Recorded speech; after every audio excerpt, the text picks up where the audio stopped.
Hey, what is up, guys? I'm your boy Nick with Pick My Man. Hit the like down below if you guys are new here. In this video, we're going to be taking a look ahead at the UFC Fight Night card for this week. It's going to be Dariush versus Tsarukyan.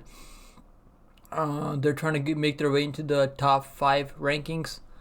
We have Dariush at number 4, and Tsarukyan is trying to take a place by beating him up. The old dog, young dog trying to beat up the old dog. Let's get into it, guys. If you guys are new here, hit the like down below and subscribe to the channel. We're getting so close to that 500 mark, and I appreciate all of you guys that hit the sub down below and support me every week. So let's get into it, guys. So hell yeah, let's get into it. We got first fight on the card. We got Ihor Potieria versus Rodolfo Bellato. Rodolfo Bellato coming off that beautiful upset win over Talla on Dana White Contender Series. Bellato was heavily he was not favored to win that matchup. I mean, he was a plus 400 underdog to lose to Talla, who had a lot of hype on him coming out of Bahrain, Russia. So good win for Bellato, though. He got that done as a pretty big underdog. I mean, he was a huge underdog. I mean, let's see, he was a plus 225 underdog, but I think it was even bigger. I think he was like a plus 350 underdog by the time the fight started. It's a really good win for him there. His only 2 losses are to Vitor Petrino, this dude who's an absolute fucking beast of a man, 10-0. I mean, we just saw Petrino knock out Modestus into the saddle rum, so with the check hook. So I mean, this dude is dangerous, man. That's his only loss. Bellato has really good striking, good ground game. He's got good cardio. He's durable. Unless he's facing a Vitor Petrino, then he might not be the most durable guy out there. But normally he's pretty durable. He has good cardio. He's able to take some damage and come back. That's how he fought against Talla. He let him Talla empty the tank, and once Talla couldn't get him out of there, Talla was pretty much gassed and he was over. He was done. And now he's taking on a guy who's way more chinny than Talla. I mean, this is a very favorable matchup for Rodolfo Bellato, in my opinion. I think Ihor Potieria is okay, man. He's not the most durable guy out there. He got knocked out by Nicole Negumeriano. Standing knees and punches. I mean, if you're getting knocked out standing by Nicole Negumeriano, you should not be fighting a good Rodolfo Bellato.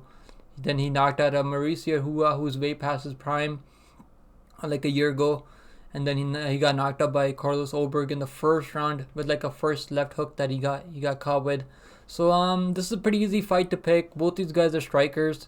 Rodolfo Bellato is a little bit more better. He's better on the ground too. But I think I think Bellato is gonna get this done, man. I think Bellato gets it done by knockout, either in the first round or the second round. Next, let's go to the next fight, guys. Next fight, we got the GOAT back. We got Cody Brundage, the GOAT, taking on Zachary Reese. Pretty easy fight to pick. Zachary Reese making his UFC debut, and pretty favorable matchup that they're giving this kid. He's not a kid. He's way older than me, but they're giving him a very favorable matchup here. Cody Brundage has good grappling, good striking. He's got power in his hands, but after that first 5 minutes, he's pretty much toast. Has nothing left in the tank. If he can't get that first round knockout, he's gonna be toast. He should have been out of the UFC by now, but Jacob Malkoun is so freaking dumb and stupid. Jacob Malkoun landed some nice back of the head elbows. I mean, and Cody Brundage was like, "Oh, it's over. I'm fucking. My head is hurting. I'm done."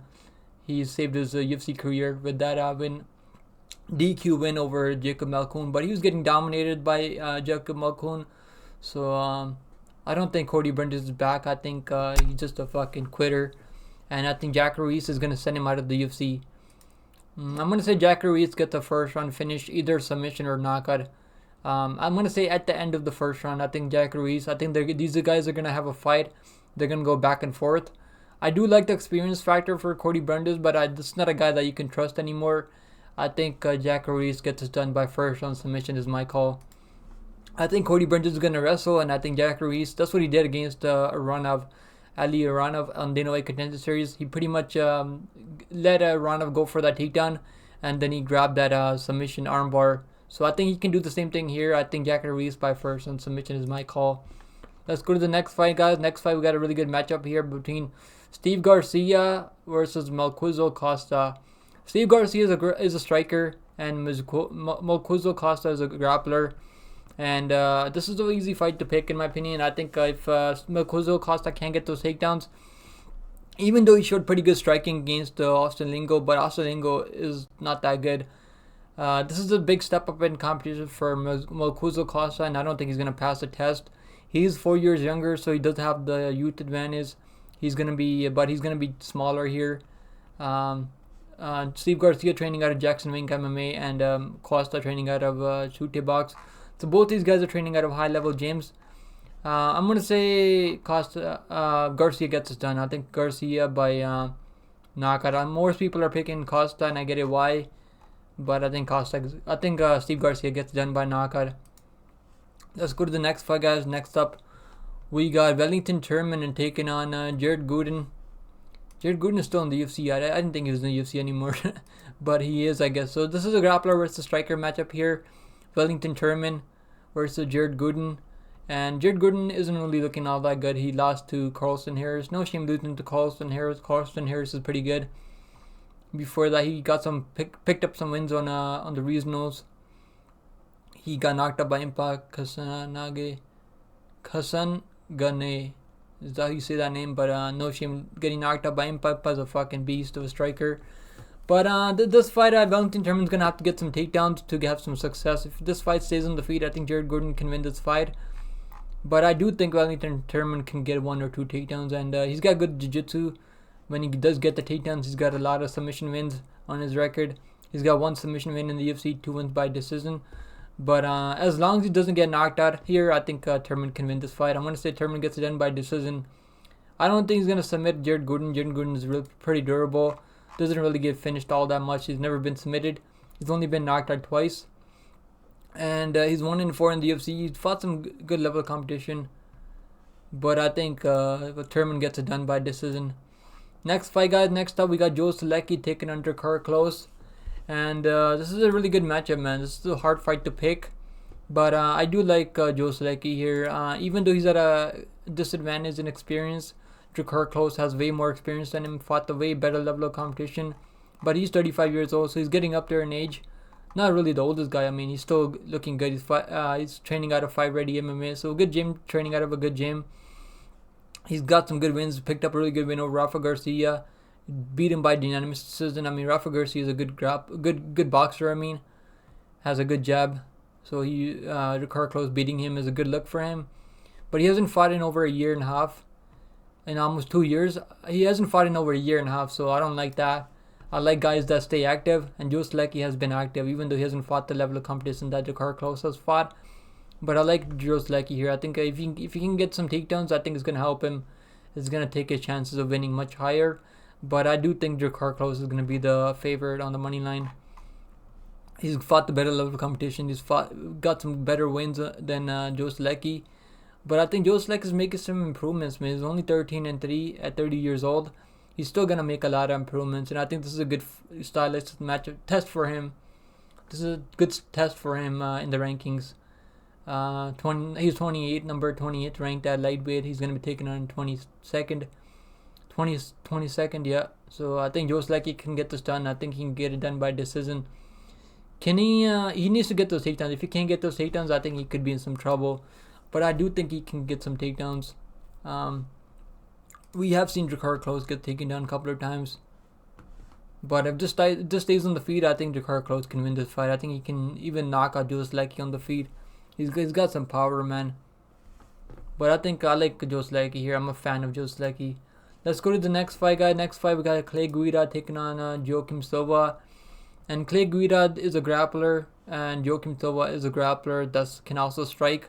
And Joaquim Silva is going to have the better power. He's much younger. He's 7 years younger almost. And he fought Arman Tsarukyan, gave Arman Tsarukyan a tough fight. Rocked Arman Tsarukyan in the second round too. And this is a much step down in competition that he needs, I think. I think Joaquim Silva can get this done, man. But if Clay Guida is able to push the pace on him, get those takedowns, I think Clay Guida can win this fight by a close decision. But I do think Joaquim Silva, as long as he doesn't play that jiu-jitsu game off his back, I like Joaquim Silva's chances. I think he can get it done by submission, maybe a club and sub. I think maybe a submission off his back. I wouldn't be shocked at that. Clay Guida has been submitted so many times now. He's been submitted 11 times. 5 in the UFC. He's been submitted 5 times in the UFC. But if this fight goes to decision, I think Guida can time those takedowns. But Silva's going to be the way better striker, and I like that for him here. Silva by submission. Next fight, guys. Next up, we got Miesha Tate versus Julia Avila. And both these girls haven't fought in a long time. Julia Avila hasn't fought in over 2.5 years. She got a submission win over Julia Solirenko. Lost to Eubanks. And then before that, she was undefeated. 3-1 in the UFC. Pretty good record for her. Got a win over on Invicta too. So she's been around the block. And she's 35 years old. So a little bit younger than Miesha Tate. But this is a good stylistic matchup for Miesha Tate in my opinion. But Miesha Tate looks like she's done. She looked horrible against Lauren Murphy. Took so much damage in that fight. I hope she just retires, man. Even though she trains out of a good team, Extreme Couture. I think her time is over, man. She's already been the champion. I mean, what more does she need? Does she need the money? Maybe she needs the money. But I don't know if I can pick Miesha Tate here. Even though I'm a fan of her, I think Avila can get this done. I think she just has a little bit more left in her tank than Miesha Tate at this point in her career. So I think Julia Avila by decision. I don't think we're gonna see a finish here. Maybe a submission for Avila, but Miesha Tate's pretty good on the ground. I'm gonna say Avila gets it done by decision, but I wouldn't be shocked if Miesha Tate pulls the upset because she's been way more active than Avila. I like Avila by decision though. Over 2.5 should be a lock. Next fight, guys, we got Jamey-Lyn Horth versus Veronica Hardy. Jamey-Lyn Horth made her UFC debut against Healy Coven as a slight favorite, and we made some money on her there. She's been in this. She's the champion at LFA too, so she's been around the block. She's fought in BFL too. She's fighting out of Canada. So she's got some good experience, but I like Veronica Hardy here. I think Veronica Hardy hasn't been all that active. She came back after almost 4 years off, and got that win over Juliana Miller as a pretty big underdog. And looks like she's making some improvements, man. She did get submitted by Jillian Robertson, but I think she was too young at that point. She's 24 years old at the point when she got into the UFC. 23 or 22 at the time when she got into the UFC. So a little bit too young to getting into the UFC. She didn't even have that much experience. But I really do like her chances here. I think she can. Her striking is probably better. I think a little bit more cleaner, and her grappling is good enough where she won't get taken down, I feel like. But as long as she doesn't get submitted, I think she has a pretty good chance of winning this fight. Most people are picking Jamey-Lyn Horth, and it makes sense. She's going to be the favorite on the money line. She's undefeated.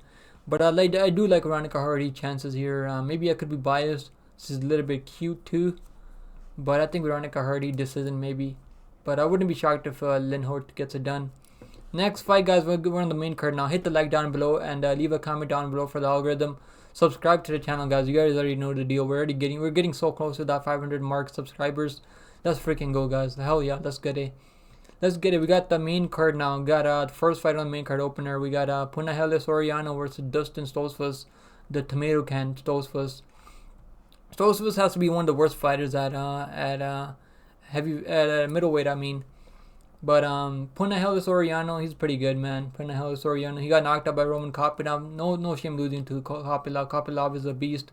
Before that, he knocked out Dalchalugi and Bula. He got a split decision loss to Nick Maximov, who's a grappler. But this is a favorable matchup for him. This is a striker versus striker matchup, and I think Soriano is gonna knock him out. First round knockout for Soriano. And that's all you need to know. I don't think Dustin Stoltzfus has a chin to take the big shots of Punahele Soriano. And I don't think he has the striking at the level of Kopilov to keep Punahele Soriano off him. And I think Soriano can get it done by a knockout. First round knockout for Punahele Soriano. In the next fight, guys, we got Sean Brady taking on Kelvin Gastelum. And this is the striker versus grappler matchup here. We got Sean Brady, who's a grappler, versus Kelvin Gastelum, who's a striker. Kelvin Gastelum, he has never been knocked out before. He's only been submitted twice. So but he has lost by decision 6 times. So things haven't really gone his way, but he's done pretty good in the UFC. 12-8-1 in the UFC. So not the worst fight. But he was supposed to take on Shavkat Rakhmonov, but he had to pull out of the fight because he had a facial fracture. He's injured himself so many times at this point. But that would have been a tough fight for him. This is a much easier fight for him, I feel like. Sean Brady, man, is he gonna how's the striking gonna look? Is he making some improvements in the striking against Bilal Muhammad? He looked pretty good in the first round, but then he just gassed out and let Bilal Muhammad fucking just standing TKO him, which is not a good look. Getting TKO'd by Bilal Muhammad is not a fucking good look at this point. And even if Bilal Muhammad was a champion, I would still think standing TKO'd by Bilal Muhammad is not a fucking good look, man, in any book. But this is a pretty hard fight to pick, man. Pretty hard fight to pick, I feel like. Because if Sean Brady can't get those takedowns, I don't think he's going to have... I don't think he has the power to stun Kelvin Gastelum. Kelvin Gastelum has a crazy fucking chin. And I do think Kelvin Gastelum can land enough damage on him. As long as he doesn't get taken down and submitted, I think Kelvin Gastelum can get this done. I'm going to say Kelvin Gastelum gets it done by decision. He could knock him out too, man. But Kelvin Gastelum hasn't really knocked out anyone. I think Kelvin Gastelum decision. But I wouldn't be shocked if Brady gets it done. He's much younger. 1 year younger though. Not that much younger. But I like the experience that Kelvin Gastelum has fought in the UFC. So Kelvin Gastelum by decision is my pick for now. Let's go to the next fight, guys. Next up, we got Raw Font taking on Deiveson Figueiredo. He's welcoming Deiveson Figueiredo, who's moving up from flyweight to bantamweight now. And a pretty good matchup here between Raw Font, who's a good boxer, really good striker, has pretty good takedown defense, but he got ragdolled by Corey Sandhagen. I don't think he was expecting to get wrestled in that fight against Corey Sandhagen. We made money on Corey Sandhagen. We had most takedowns for Corey Sandhagen. And we had we had over 2.5 rounds, I think, for Corey Sandhagen, and that was like plus money. So we made good money on Corey Sandhagen against Rob Font. I knew Corey Sandhagen would wrestle him, and that's exactly what he did. And that's what you need to do, man. If Figueiredo doesn't come out here and grapple, I don't think Figueiredo has the power to keep Rob Font off him. I think Font can really hurt him and maybe put him away. I'm gonna say Rob Font gets it done by knockout. Next fight, guys, we got Khalil Roundtree taking on Asmar Murzakanov. And pretty good matchup here. Both strikers. We got a matchup between two strikers here. And Khalil Roundtree is pretty nasty. He's got some nasty kicks, some nasty hands. Knocked out Chris Dawkins, who's got no chin left at this point. Had a close fight with Dustin Jacoby, which I gave that fight to Dustin Jacoby, though. I don't know how the judges gave it to him. I thought he got outstruck all 3 rounds. And it should have been a 30-27 for Dustin Jacoby, but it is what it is.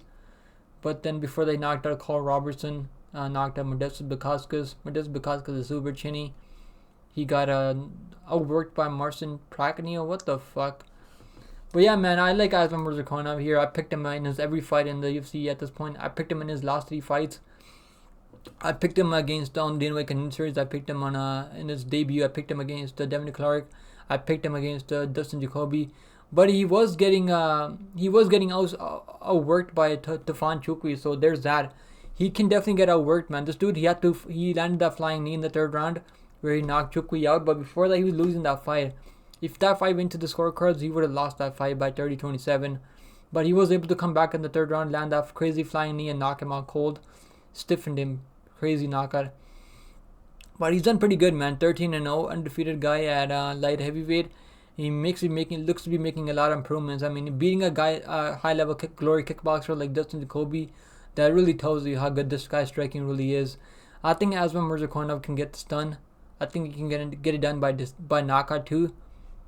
I don't know if you're gonna knock out Khalil Roundtree. Roundtree is pretty durable, but he has been chinned twice before. So I think Murzakanov can get this done. 2nd round TKO for Murzakanov. Next fight, guys, we got the co-main event of the evening, guys. We got Dan Hooker taking on Bobby King Green. Bobby King Green coming off that big upset win over Grant Dawson like a month ago, where he fucking just took everyone's lunch money home with him. But man, this is a pretty favorable matchup for Bobby King Green. Dan Hooker doesn't have the most power in his hands. He's a guy that can grapple. He's probably going to be the better grappler in this fight. But both these guys are probably going to strike. And who do I favor striking? Whose striking do I favor more? I think Bobby King Green has better volume. And if this is a five round fight, or just a 3-round fight? If this is a 3-round fight, I think it's gonna probably favor Dan Hooker. But yeah, Bobby King Green looks fucking good, man. He's gonna have a lot of confidence boost from that and knocking out Grant Dawson. And I'm going to take the underdog here. I think Bobby King Green is going to be the underdog. And I think he can get this done. Not just because he got that upset win over Grant Dawson, but I think he actually has a legit chance. I think Hooker, I mean, he gets wild. He gets into the firefight sometimes. And he is a younger guy at 33 years old, so that does favor him. But Green looks pretty damn good, man. He's going to have a huge confidence boost from knocking out Grant Dawson. And I think he's going to come in here with the mindset, with good mindset. And he's going to be motivated to get this win. He still knows that he can make his way up the rankings. And he's the one that called out Dan Hooker too. So I think Bobby King Green can get this done, man. I'm going to say Bobby King Green gets it done by decision. Next fight, guys. Next up, we got the main event of the evening, guys. Hit the like down below. Leave a comment below for your boy for the YouTube algorithm. And subscribe to the channel if you guys are new here. And let's freaking go, guys. We got Tsarukyan taking on Dariush. And I like this matchup a lot, man. Dariush coming off the knockout loss to Charles Oliveira, Bronx Oliveira. No shame losing to Oliveira. Oliver is a fucking beast, former champion. Before that, he was on a 6-5 win streak or 7-5 win streak. He got some good wins over Matus Camera. Got a win over Tony Ferguson. Got a win over Diego Ferreira. Knocked out Scott Holtzman. He also knocked out Drakkar Klose, who's also fighting on this card. But he has been knocked out 4 times. So his knockout ratio isn't all that good. He's going to be taking on Tsarukyan, who's never been knocked out. He's been knocked out once, okay. So Tsarukyan's been knocked out once early on in his career, to back in 2015. So in his second fight. So it is what it is. No shame. He's got some amateur experience too. I do like Tsarukyan here. I know he is the favorite on the money line. I want to find some value, but I think Tsarukyan gets this done. I think Dariush's his confidence is going to be a little bit low after getting knocked out by Charles Oliveira, and that was a pretty brutal knockout loss. He took a lot of damage in that fight. And Tsarukyan's he's motivated right now. He's super confident right now. I think Tsarukyan's going to be the better grappler. I think he's going to be the better striker too. But Dariush can land some big shots, but I don't think he's going to be the better striker. I think Tsarukyan can get this done. I would think Tsarukyan gets it done by maybe ground and pound TKO or maybe submission. I'm going to say TKO. So Tsarukyan by KO TKO is my pick in the main event. Let's go over all the picks, guys. So my main event pick is Tsarukyan by KO TKO. And the co-main event, my pick is Bobby King Green by decision. In the next fight, we got Murzakanov by knockout. In the next fight, my pick is Rob Font by knockout. And the next fight, my pick is Kelvin Gastelum by decision. For now, I might change his pick, but for now, it's Kelvin Gastelum, because I don't think Sean Brady's going to take him down and hold him down. In the next fight, my pick is Soriano by knockout. In the next fight, my pick is Veronica Hardy as a plus money by decision. Next fight, my pick is Julia Avila by decision. Next fight, my pick is Joaquim Silva by submission. And the next fight, my pick is Joe Solecki by decision. And the next fight, my pick is Wellington Turman by decision. Next fight, my pick is Steve Garcia by knockout. And the next fight, my pick is Zachary Reese by first round submission or knockout. And the next fight, my pick is Ihor Potieria by my pick is Rodolfo Bellato by knockout. So those are the picks, guys. I hope you guys enjoyed this breakdown video, and I wanted to get this video out to you guys as quick as possible. I like being 1 week ahead, so I can make more content and not have to worry about making this video on Saturday or Sunday.